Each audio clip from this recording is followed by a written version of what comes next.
मैं आप लोगों को पढ़ा रहा था संविधान में भाग 5 संघ की कार्यपालिका, जिसमें राष्ट्रपति। तो राष्ट्रपति के बारे में हमने पढ़ाए थे, जो प्रमुख अनुच्छेद हैं जिनमें राष्ट्रपति की भूमिका है, महत्वपूर्ण भूमिका है। आज उन्हीं को कंटिन्यू करते हुए आज आपको पढ़ाएंगे अनुच्छेद 111। इसमें देखते हैं क्या राष्ट्रपति की भूमिका है, अनुच्छेद 112 और 123। तो डाल लेते हैं राष्ट्रपति।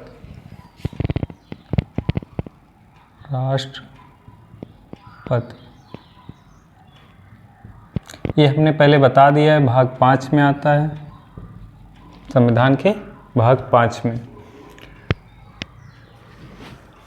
तो अनुच्छेद 111, अनुच्छेद 111 इसमें क्या है, संसद द्वारा पारित विधेयकों पर सहमत प्रदान करना। जो संसद द्वारा विधेयक पारित होते हैं उन पर पहले दोनों सदनों में पास होते हैं, फिर उसके बाद राष्ट्रपति के पास जाते हैं, तो राष्ट्रपति उस पर क्या करता है, सहमत प्रदान करता है। तो वही इसमें है, संसद द्वारा पारित विधेयक, तभी वो कोई कानून बन पाता है। जब राष्ट्रपति हस्ताक्षर करता है तभी वो कानून बन पाता है। तो संसद द्वारा पारित विधेयकों पर सहमत प्रदान करना। संसद द्वारा पारित कानून पर सहमत प्रदान करना।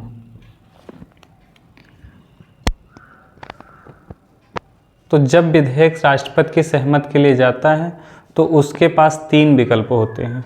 जो विधेयक संसद द्वारा पारित होकर राष्ट्रपति के पास जाता है तो उसके पास 3 विकल्प होते हैं। पहला है, वह विधेयक पर अपनी स्वीकृति दे सकता है, वह विधेयक पर अपनी स्वीकृति दे सकता है, या विधेयक पर अपनी स्वीकृति को सुरक्षित रख सकता है।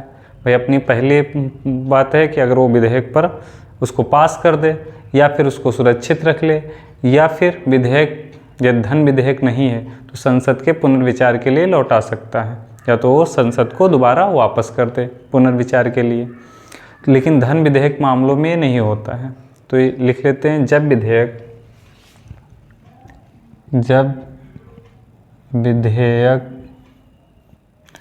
विधेयक राष्ट्रपति की सहमति के लिए, राष्ट्रपति की सहमति के लिए, जब विधेयक राष्ट्रपति की सहमति के लिए जाता है तो उसके पास 3 विकल्प होते हैं। जाता है तो उसके पास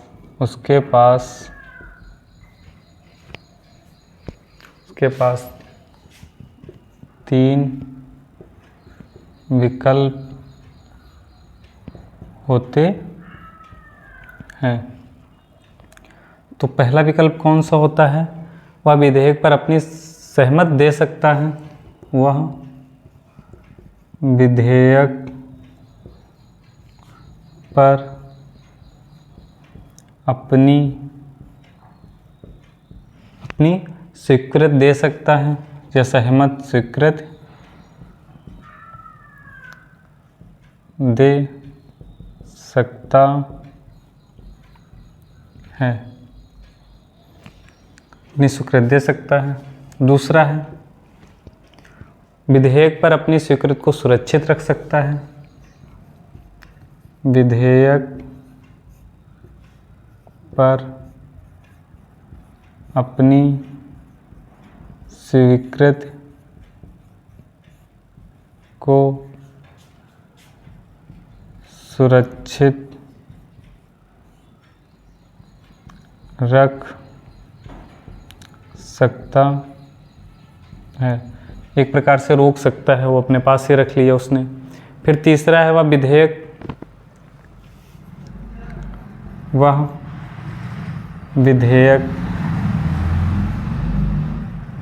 विधेयक यदि धन विधेयक नहीं है, यदि धन विधेयक नहीं है,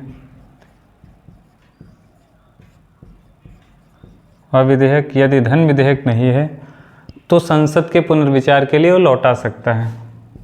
तो संसद के पुनर्विचार के लिए लौटा सकता है।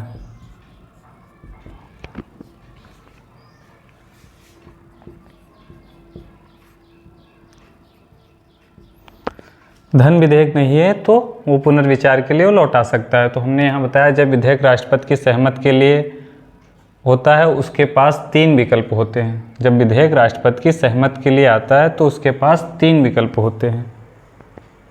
सहमति के लिए जाता है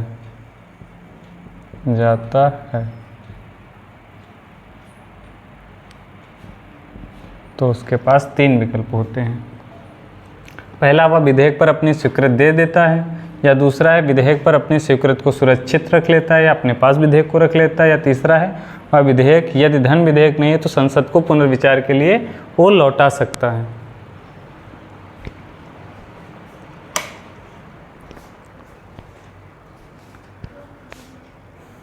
अब भारत को जो राष्ट्रपति हैं उसमें 3 शक्तियाँ पाई जाती हैं, आंतरिक वीटो, निलंबनकारी वीटो और पॉकेट वीटो। ये किस अनुच्छेद में? अनुच्छेद 111 के अंतर्गत।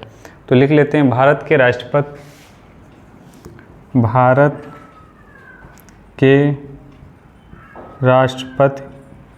क्योंकि विधेयकों पर उसको शक्तियाँ हैं, वीटो पावर जो मिली है। आंतरिक वीटो कहते हैं एक को, निलंबनकारी वीटो और पॉकेट वीटो। 4 प्रकार के वीटो होते हैं। एक विशेषित वीटो होता है जिसका प्रयोग भारत में नहीं होता है। तो आंतरिक वीटो, निलंबनकारी वीटो और पॉकेट वीटो का प्रयोग होता है, इसलिए राष्ट्रपति को 3 शक्तियाँ मिली हुई। तो भारत के राष्ट्रपति में 3 शक्तियाँ, भारत के राष्ट्रपति में 3 शक्तियाँ कौन सी? अत्यांतिक वीटो, फिर दूसरा है निलंबनकारी वीटो,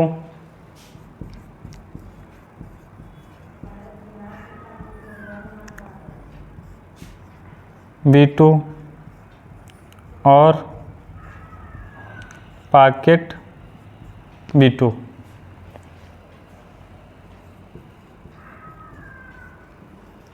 पॉकेट वीटो प्राप्त हैं।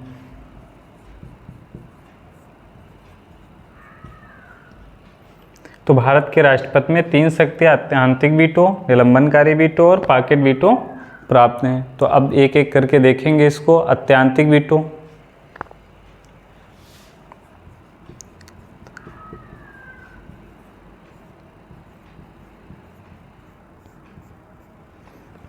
तो अत्यांतिक वीटो किसे कहते हैं? जब राष्ट्रपति जब संसद द्वारा पारित किसी विधेयक को अपने पास सुरक्षित रख लेता है तो विधेयक समाप्त हो जाता है और अधिनियम नहीं बन पाता है। तो उसे हम क्या कहेंगे? किसके अंतर्गत वो रखता है? अत्यांतिक वीटो के अंतर्गत रखता है।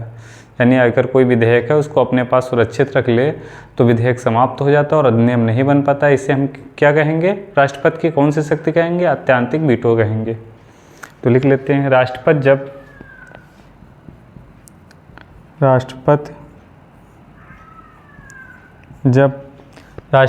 संसद द्वारा पारित किसी विधेयक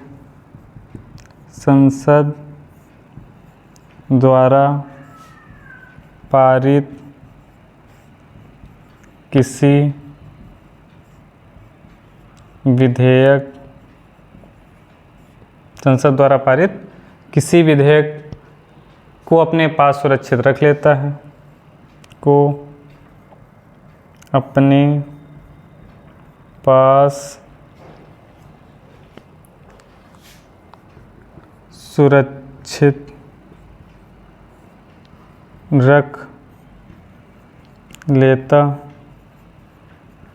अपने पास सुरक्षित रख लेता है तो विधेयक समाप्त हो जाता है। तो विधेयक समाप्त हो जाता है। तो विधेयक समाप्त हो जाता है और अधिनियम नहीं बन पाता है। और अधिनियम नहीं बन पाता है। इतना भी याद रखें कि अगर राष्ट्रपति विधेयक को अपने पास सुरक्षित रखता है तो आंतरिक किस शक्ति के अंतर्गत, आत्यांतिक वीटो के अंतर्गत रखता है। अब देखिए 1954 में राष्ट्रपति जो थे डॉक्टर राजेंद्र प्रसाद ने पटियाला और पूर्वी पंजाब राज्य संघ, पटियाला और पूर्वी जो पंजाब राज्य संघ था उसे क्या कहा जाता था, पेप्सू, PEPSU, विनियोग विधेयक आया था उसके ऊपर, तो उन्होंने अपना निर्णय रोक कर रखा था। तो ये घटना हो गई, एग्जाम्पल हो गया। तो अब देख लीजिए 1954 में 1954 में राष्ट्रपति डॉक्टर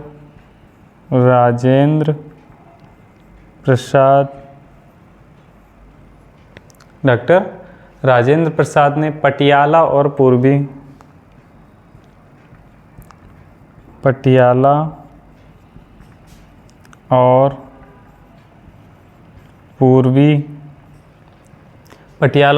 पंजाब राज्य संघ, पंजाब राज्य संघ से क्या कहते थे, PEPSU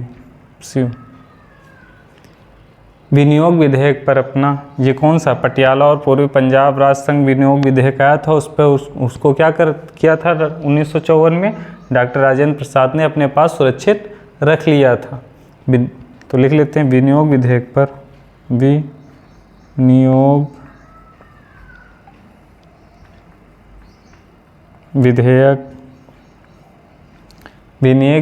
विधेयक को रोक कर रखा था।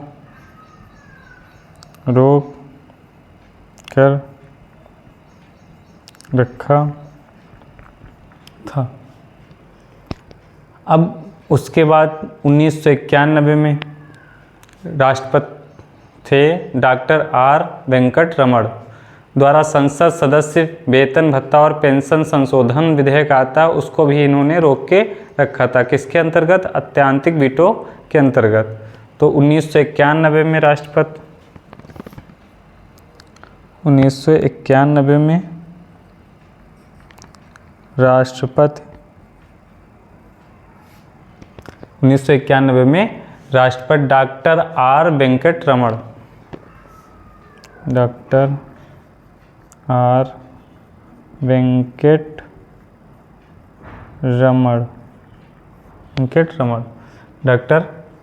वेंकट रमण द्वारा संसद सदस्य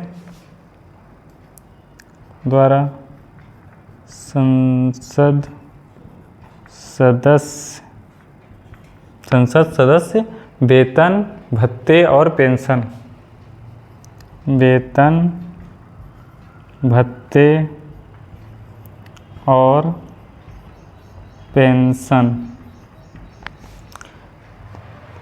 पेंशन संशोधन विधेयक को रोक के रखा।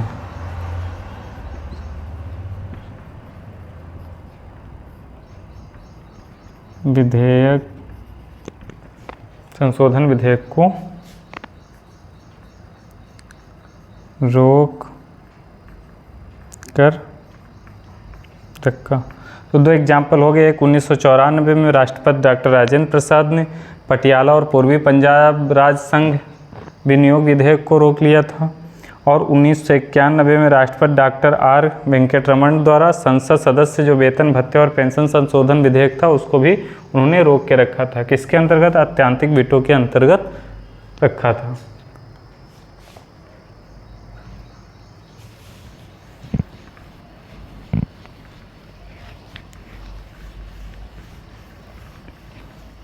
तो वीटो पावर किस अनुच्छेद के तहत आती है, अनुच्छेद 111 के अंतर्गत।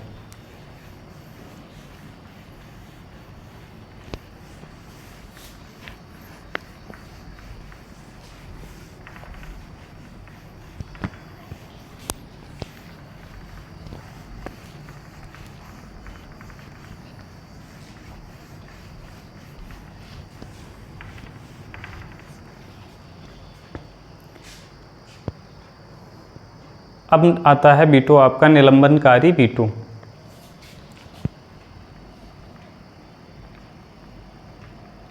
निलंबनकारी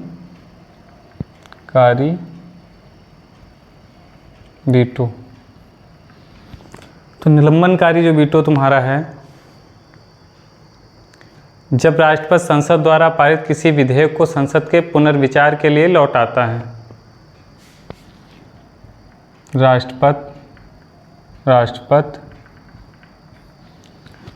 राष्ट्रपति जब किसी विधेयक को राष्ट्रपति संसद द्वारा पारित किसी विधेयक को राष्ट्रपति संसद द्वारा पारित किसी विधेयक को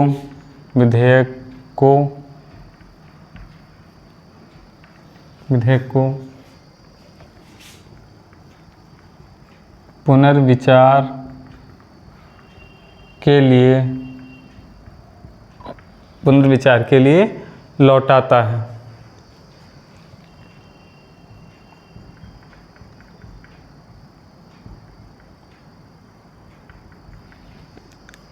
तो राष्ट्रपति संसद द्वारा पारित कोई विधेयक होता है, उसको पुनर्विचार के लिए दोबारा लौटाता है, तो किसके अंतर्गत? निलंबनकारी वीटो के अंतर्गत वो उसको दोबारा संसद को भेजता है।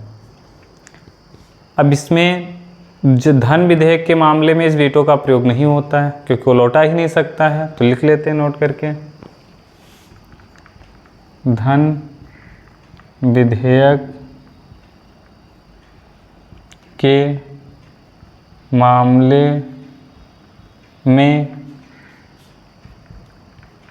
निलंबनकारी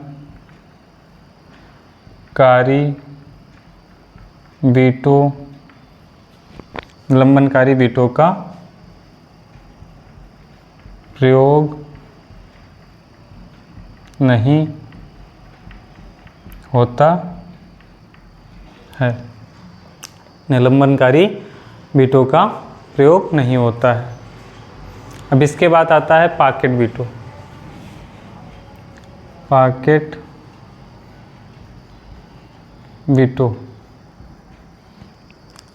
तो पॉकेट वीटो में क्या होता है? जब राष्ट्रपति विधेयक पर ना तो कोई सहमत देता है और ना अस्वीकृत करता है और ना उसको लौटाता है, परंतु एक निश्चित काल के लिए लंबित कर देता है तो उसे हम क्या कहते हैं? Pocket veto. इस शक्ति को क्या कहते हैं? पॉकेट वीटो कहते हैं। लिख लेते हैं, जब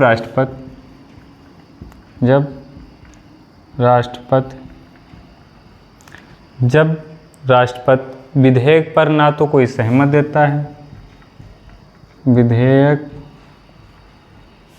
पर ना तो कोई सहमत देता है, ना अस्वीकृत करता है,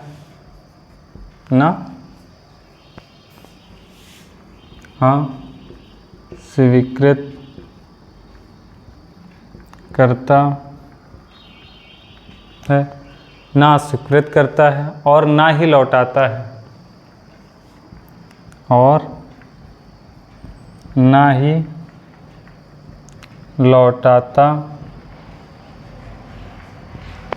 लौटाता है, परंतु एक अनिश्चित काल के लिए लंबित कर देता है, परंतु एक अनिश्चित काल के लिए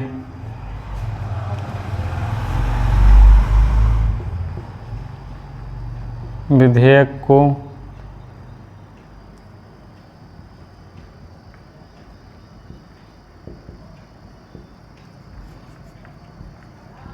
लंबित कर देता है, यानी अपने पास रख लेता है उसको। तो राष्ट्रपति की विधेयक पर किसी भी प्रकार का निर्णय न देने को ही क्या कहते हैं? पॉकेट वीटो के नाम से जानते हैं। तो राष्ट्रपति का विधेयक दूसरे शब्दों में समझ लेते हैं, राष्ट्रपति को विधेयक पर किसी भी प्रकार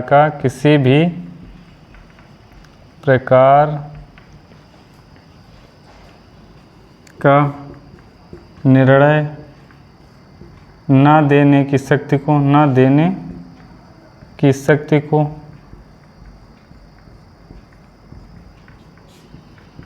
पॉकेट वीटो कहते हैं। पॉकेट वीटो कहते हैं या के नाम पॉकेट वीटो के नाम से जानी जाती है। अब 1986 में राष्ट्रपति जैल सिंह द्वारा, एग्जाम्पल है 1986 में राष्ट्रपति जैल सिंह द्वारा 1986 में राष्ट्रपति जैल सिंह द्वारा भारतीय डाक संशोधन अधिनियम के संदर्भ में इस वीटो का प्रयोग किया गया था। जैल सिंह द्वारा भारतीय डाक संशोधन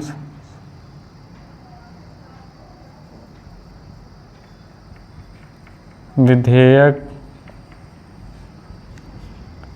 के संदर्भ में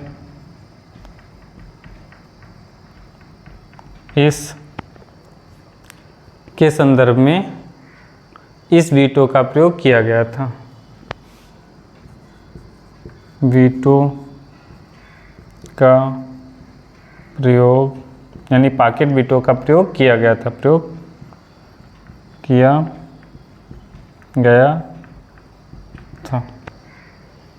तो पॉकेट वीटो पर यानी कोई जब निर्णय राष्ट्रपति नहीं देता किसी विधेयक पर तो उसे हम क्या कहते हैं, पॉकेट वीटो कहते हैं। पॉकेट वीटो की शक्ति का प्रयोग करता है। 1986 में राष्ट्रपति जैल सिंह द्वारा भारतीय डाक संशोधन विधेयक के संदर्भ में इसे प्रयोग किया गया था। अब अनुच्छेद आता है 112।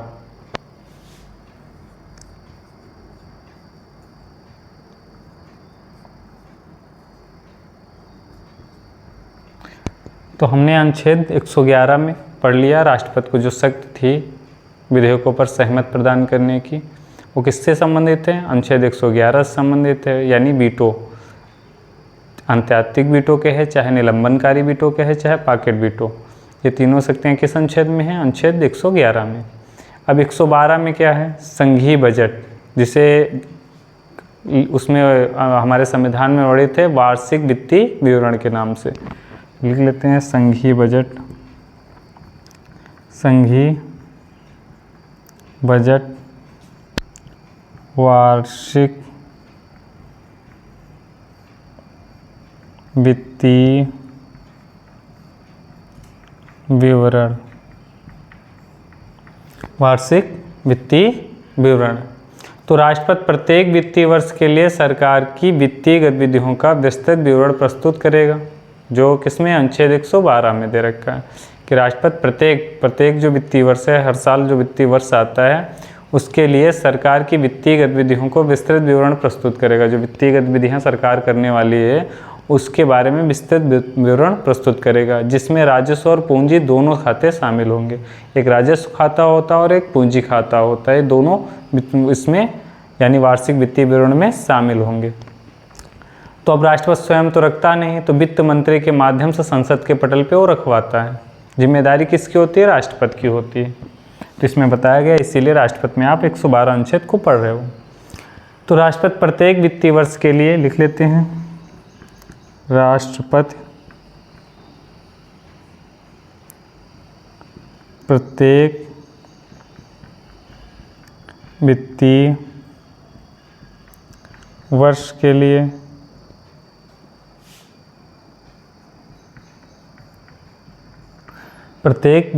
के लिए सरकार की वित्तीय गतिविधियों,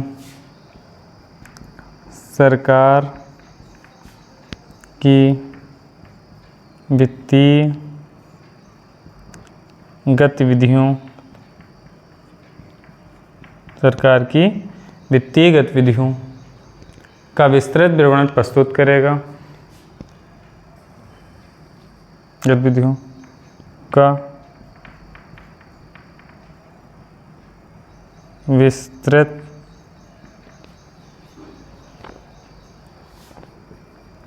विवरण प्रस्तुत करेगा, जिसमें राजस्व और पूंजी दोनों खाते शामिल होंगे, जिसमें राजस्व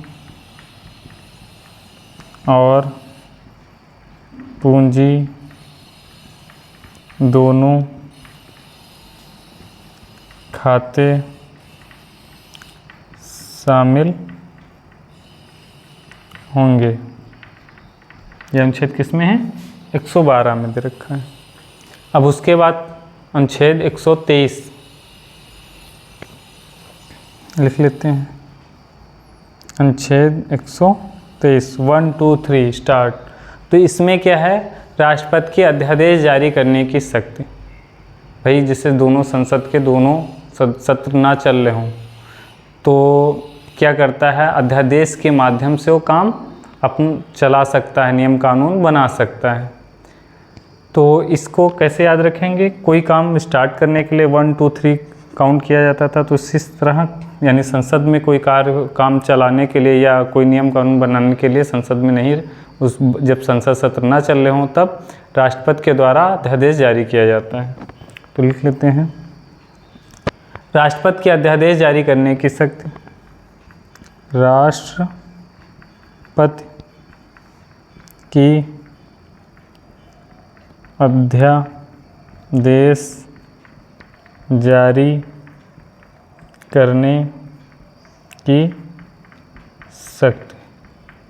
भाई जब काम नहीं चल रहा तो राष्ट्रपति ने अध्यादेश जारी कर दिया, 1 2 3 काम शुरू। तो राष्ट्रपति अध्यादेश केवल तभी जारी कर सकता है जब संसद के दोनों अथवा दोनों में से किसी भी एक सदन का सत्र ना चल रहा हो। एक कंडीशन है, अध्यादेश कब जारी कर सकता है? या तो दोनों संसद के दोनों सदन ना चल रहे हों या दोनों में से एक ना चल रहा हो। कारण यह है कि कानून दोनों सदनों से मिलकर बनता है। जब दोनों सदनों से पारित होता है कोई विधेयक तभी वो कानून बनता है राष्ट्रपति के हस्ताक्षर के बाद। लेकिन अब दोनों एक सदन चल रहा है एक नहीं, तो कानून बन नहीं सकता। इसलिए क्या करेगा? उस कंडीशन में राष्ट्रपति अध्यादेश जारी करेगा। तो लिख लेते हैं, राष्ट्रपति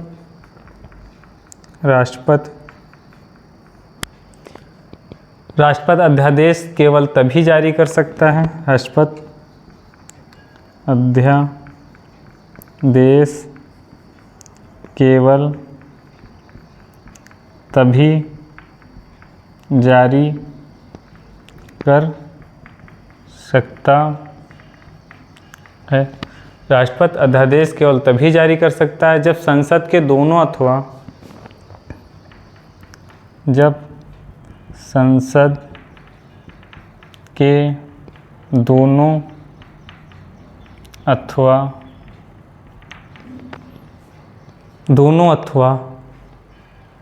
दोनों में से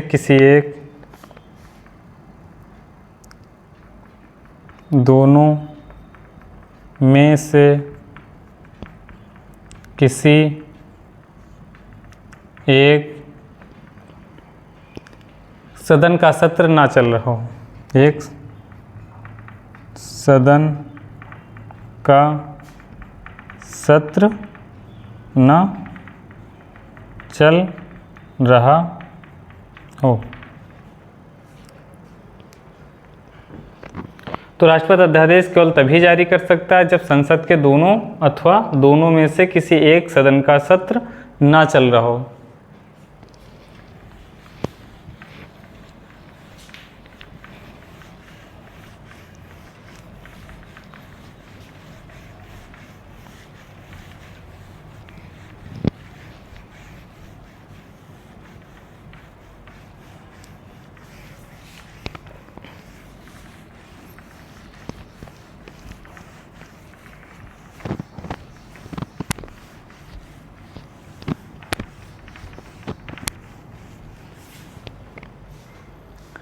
अब इसमें एक संशोधन आता, 38वें संविधान संशोधन अधिनियम 1975 में कहा गया कि राष्ट्रपति की संतुष्टि अंतिम व मान्य होगी।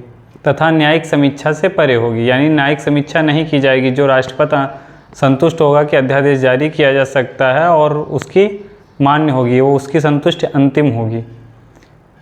लेकिन जब 44वां संशोधन आता है, संविधान संशोधन, तो इस उपबंध को हटा दिया जाता है और अब क्या किया गया, राष्ट्रपति को संतुष्ट को असद्भाव के आधार पर न्यायिक चुनौती दी जा सकती है।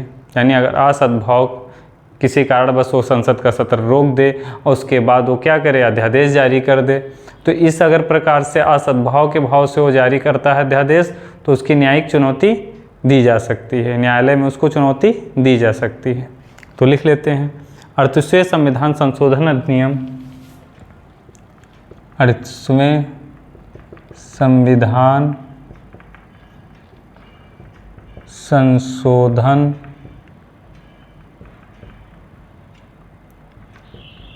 अधिनियम, संशोधन अधिनियम में कहा गया कि संशोधन अधिनियम में कहा गया कि राष्ट्रपति की संतुष्टि अंतिम होगी, राष्ट्रपति की संतुष्टि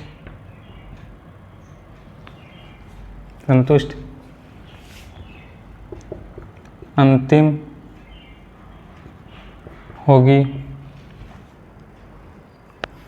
तथा न्यायिक समीक्षा से परे होगी, तथा न्यायिक समीक्षा से परे होगी। तो 38वें संविधान संशोधन में बताया गया कि राष्ट्रपति अगर अध्यादेश जारी करता है तो उसकी निर्णय अंतिम होगा और न्यायिक समीक्षा उसकी नहीं होगी। लेकिन 44वें संविधान संशोधन द्वारा इसको पलट दिया जाता है, इसको समाप्त कर दिया जाता है, इस उपबंध को। 44वें संविधान संशोधन अधिनियम, यहाँ डाल लेते 1975 में, संशोधन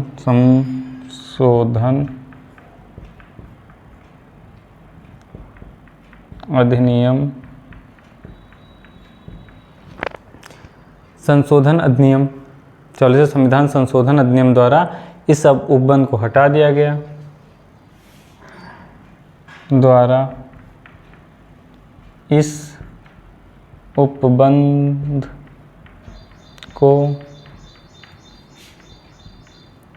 हटा दिया गया, इस उपबंध को हटा दिया गया। अतः राष्ट्रपति की संतुष्टि, अतः राष्ट्रपति की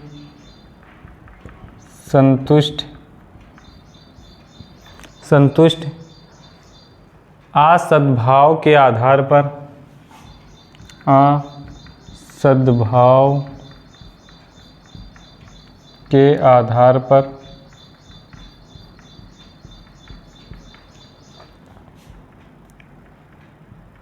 न्यायालय में चुनौती दी जा सकती है।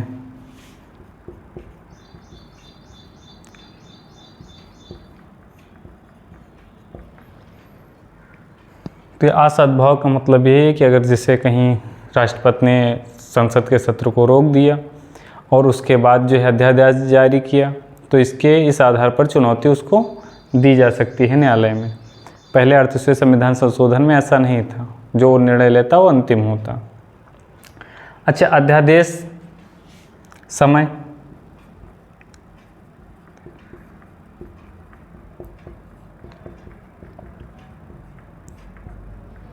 तो इसके अंतर्गत क्या होता है कि जब एक सत्र की बैठक हुई और उसके बाद दूसरा सत्र, जैसे एक सत्र तुम्हारा ये दे रखा है और दूसरा सत्र,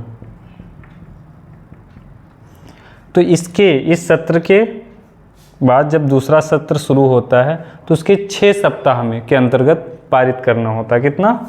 6 सप्ताह के अंदर उसको पारित कराना होता है।